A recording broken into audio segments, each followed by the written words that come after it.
औज़ुबिल्लाहिमिनश्शैतानिर्रजीम बिस्मिल्लाहिर्रहमानिर्रहीम। ख़वातीन व हज़रात, अभी रिसेंटली आपने बहुत ज़्यादा अखबारों में भी पढ़ा होगा, बहुत ज़्यादा टीवी चैनल्स पे न्यूज़ में आपने पढ़ा होगा कि बावले कुत्ते जो हैं उन्होंने सिंध में, बलूचिस्तान में, खैबर पख्तूनख्वा के इलाकों में बच्चों को काटा या लोगों को काटा, और इसकी वजह से जो है तो मुख्तलिफ़ किस्म की मुश्किलात का लोग शिकार हुए। हमसे अक्सर औक़ात लोग ये सवाल करते हैं कि बावले कुत्ते के काटने से या कुत्ते के काटने से क्या होता है, कौन सी बीमारियां हो सकती हैं, और अगर किसी को कुत्ता काट ले तो उसको क्या एहतियाती तदाबीर इख्तियार करनी चाहिए। मैं आपको बताता हूँ ख़वातीन और हज़रात के कुत्ते के काटने से जो सबसे ज़्यादा ख़तरनाक चीज़ जो है वो एक बीमारी है जिसे रेबीज़ कहा जाता है, जो कि एक वायरल इलनेस है। रेबीज़ का जो वायरस है वो रेडोवायरिडी एक फैमिली है वायरस की, उससे बिलोंग करता है, उससे ताल्लुक़ रखता है। और ये जो है मुख्तलिफ़ किस्म के जो जानवर हैं, जिस तरह कुत्ता, बिल्ली या रोडेंट्स जिस तरह हैं, जिसमें ये नेवले वगैरह और जो चूहे वगैरह हैं, इनके और गुलहरी स्पेसिफिकली दरख्तों पे पाई जाती है, जंगलों वगैरह में पाई जाती है। इन जानवरों में जो है तो रेबीज़ को कैरी करने के उनमें चांसेस ज़्यादा होते हैं। रेबीज़ का जो वायरस है इसे लाइसा वायरस कहा जाता है, और ये लाइसा वायरस जो है ये लुआब के ज़रिए यानी थूक के ज़रिए यानी सलाइवा जो है उसके ज़रिए एक जानवर से दूसरे जानवर को मुंतकिल हो सकता है। अगर एक कुत्ता है और वो रेबीज़ का शिकार है या वो रेबीज़ वायरस से इन्फेक्टेड है और वो किसी को काट ले और उसका दांत जो है इंसान के चमड़े को चीरता हुआ बदन के अंदर दाखिल हो जाए, या उसका जो लुआब है वो किसी तरीके से आपके किसी जख्म के साथ इन कांटेक्ट आ जाए और उसके लुआब का जो वायरस है जिसमें रेबीज़ वायरस पाया जाता है वो आपके गर्दिश खून में शामिल हो जाए, तो इससे जो है आपको रेबीज़ होने का अंदेशा हो सकता है। अब बहुत से लोग ये कहते हैं कि उन्हें किसी कुत्ते ने काटा है और उन्हें अब पता नहीं है कि कुत्ता पागल था या नहीं था। उनको कैसे पता चले कि अगर उन्हें कुत्ते ने काटा है तो उनको रेबीज़ हो सकता है। ख़वातीन हज़रात, रेबीज़ से मुतासरा जो कुत्ते हैं उनकी ज़्यादा से ज़्यादा, जब एक दफ़ा उनमें रेबीज़ का मर्ज़ आ जाए तो उनकी ज़्यादा से ज़्यादा ज़िंदगी जो है वो 7 से लेकर 10 दिन तक रहती है। खुदा न खास्ता अगर आपको किसी कुत्ते ने काटा है तो आप उस कुत्ते पे नज़र रखिए, उसको कहीं पे बंद कर दीजिए और उसको देखते रहिए। अगर वो 7 से लेकर 10 दिन के अंदर अंदर उस कुत्ते की बगैर किसी वजह से मौत वाक़या हो जाती है, यकीनन ये कुत्ता फिर रेबीज़ का शिकार था, और आपको रेबीज़ वैक्सीनेशन के साथ साथ एंटी रेबीज़ जो सीरम है या इम्यूनोग्लोबुलिन्स हैं वो भी चाहिए होंगे। इसके अलावा अगर कुत्ता आपने घर में पाला हुआ है, वो साफ़ सुथरा कुत्ता है, उसकी वैक्सीनेशन हुई हुई है और उसने आपको काट लिया, इस सूरत में भी आपको जो एंटी रेबीज़ सीरम है या इम्यूनोग्लोबुलिन्स हैं उसकी ज़रूरत तो नहीं पड़ेगी, लेकिन आपको एहतियातन जो वैक्सीनेशन है रेबीज़ की वो करानी पड़ेगी।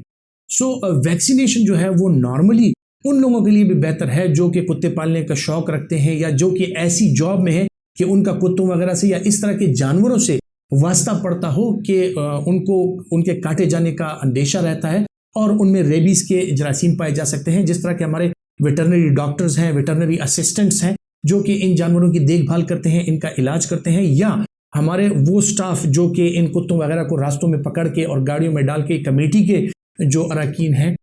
मुख्तलिफ कैंटोनमेंट्स एरिया में, उन लोगों के लिए भी जो है तो ये वैक्सीनेशन इंतहाई ज़रूरी है। इस वैक्सीनेशन का शेड्यूल जो है ख़वातीन हज़रात वो 5 इंजेक्शन पर मुश्तमिल है। एक इंजेक्शन आपको डे 1 पे लगता है, यानी आज अगर एक इंजेक्शन लग गया तो आप इसको डे 0 कंसिडर करेंगे। इसके बाद दूसरा इंजेक्शन तीसरे दिन पे,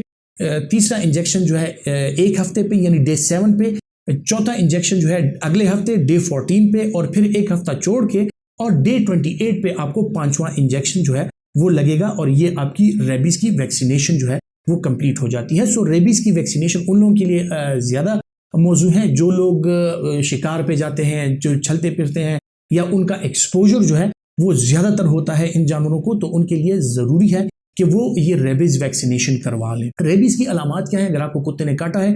इसकी जो पहली अलामात में से जो अलामात है, पहले ये होता है कि आपको बुखार और ज़ुकाम और इस तरह की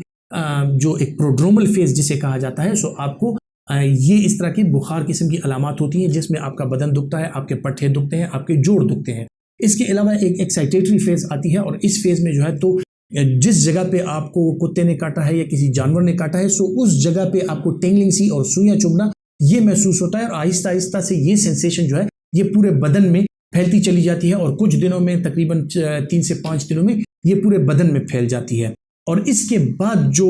स्टेज आती है, तीसरी जो इसकी फाइनल स्टेज है वो है जी इसकी पैरालिटिक जो फेज़ है, यानी ये आपको पैरालाइज कर देता है और खुसूसन आपके गले के जो मसल्स हैं उन पे असरअंदाज होता है और इस बंदे के लिए फिर निगलना जो है वो मुश्किल हो जाता है। The person can not swallow, और इन लोगों को जो है तो फोबिया डेवलप हो जाता है, यानी इनको पानी निगलते हुए दर्द होता है, इनके गले में जो है तो एक स्पाज्म आ जाता है और इन लोगों को हवा से यानी एरोफोबिया भी हो जाता है। सो ये स्टेज जब एक दफ़ा किसी मरीज़ की आ जाए तो उसकी ज़िंदगी एट मैक्सिमम उसके पास फिर 48 से 72 घंटे में खुदा न खास्ता उसकी मौत वाक़या हो जाती है। सो ये लेटर और बिल्कुल फाइनल एंड स्टेज है। अपने लोगों की हिफाजत कीजिए और उन्हें उस स्टेज तक जाने से रोकिए। तो सबसे पहली हिफाजत तो ये है कि अगर आप घर में कुत्ते वगैरह पाल रहे हैं तो उनकी वैक्सीनेशन करवाइए, अपनी वैक्सीनेशन करवाइए। अगर आप किसी ऐसी फील्ड में हैं कि आपका एक्सपोजर ज़्यादा है तो आप अपनी वैक्सीनेशन ज़रूर करवा लें और कोशिश कीजिए कि खुदा न खास्ता आपको जब भी